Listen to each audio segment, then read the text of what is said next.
Corona को लेकर सरकार के दावे और तैयारी पर बार बार सवाल उठ रहे हैं और इस बार सवाल एनएमसीएच को कोविड अस्पताल बनाने को लेकर किया गया है।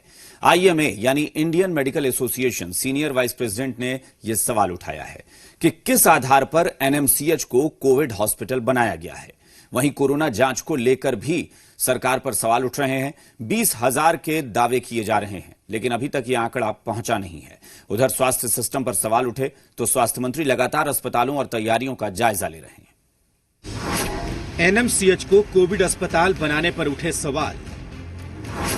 आईएमए ने पूछा किस आधार पर एनएमसीएच को चुना गया। पाटलिपुत्र अशोक को बनाया जा रहा कोविड अस्पताल। जी हां, ये किसी और ने नहीं, आईएमए ने सवाल उठाया है कि आखिर किस आधार पर एनएमसीएच को डेडिकेटेड कोविड अस्पताल बनाया गया।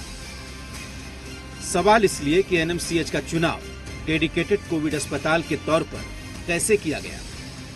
एनएमसीएच की बिल्डिंग जीर्ण शीर्ण हालत में है। अस्पताल में जल जमाव की समस्या है। आईसीयू चलाने के लिए ना तो इंजीनियर है और ना ही रेजिडेंट टेक्नीशियन। कैंपस में डॉक्टरों के रहने की व्यवस्था तक नहीं है। मेडिकल स्टाफ की कमी है।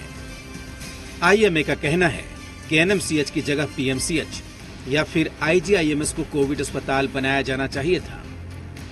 खासकर आईजीआईएमएस को लेकर विशेष जोर दिया जा रहा है। आईजीआईएमएस में करीब 600 डॉक्टर हैं। 100 trend intensive critical care specialist हैं। 150 आईसीयू बेड हैं। 75 में वेंटिलेटर काम कर रहा है। प्लाज्मा थेरेपी सुविधा के साथ एडवांस ब्लड बैंक है। ट्रोमा सेंटर है। सेपरेट बिल्डिंग है। एम्स अपने लिमिटेड इंफ्रास्ट्रक्चर और लिमिटेड रिसोर्सेज के बावजूद भी बहुत अच्छा काम कर रहा है कि सबका विश्वास उधर गया।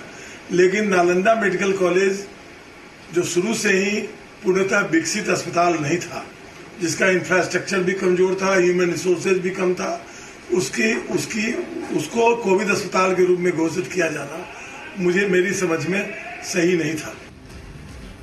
उधर स्वास्थ्य सेवाओं पर सवाल उठा तो स्वास्थ्य मंत्री खुद तैयारियों का जायजा लेने में जुट गए। होटल पाटलिपुत्र अशोक को कोविड अस्पताल बनाने की तैयारी चल रही है। 75 बेड का अस्पताल बनाया जा रहा है। इसी का जायजा लेने स्वास्थ्य मंत्री पहुंचे और आज से 75 बेड का आइसोलेशन कम हॉस्पिटल, जिसे हम कोविड हेल्थ सेंटर बोलते हैं, वो शुरू हो गया है। और आपने देखा सभी बेडों पे ऑक्सीजन सिलेंडर्स लगे हुए हैं और अब यहाँ पे 75 लोगों को इस व्यवस्था के साथ हम यहाँ रख सकते हैं। फिलहाल हर जिले में अस्पतालों में बेड की तादाद को बढ़ाने का निर्देश दिया गया है। तैयारियों का जायजा खुद स्वास्थ्य मंत्री ले रहे हैं। उम्मीद भी जताई जा रही है कि हालात ठीक होंगे। संजय के साथ आशुतोष चंद्रा, जी मीडिया, पटना।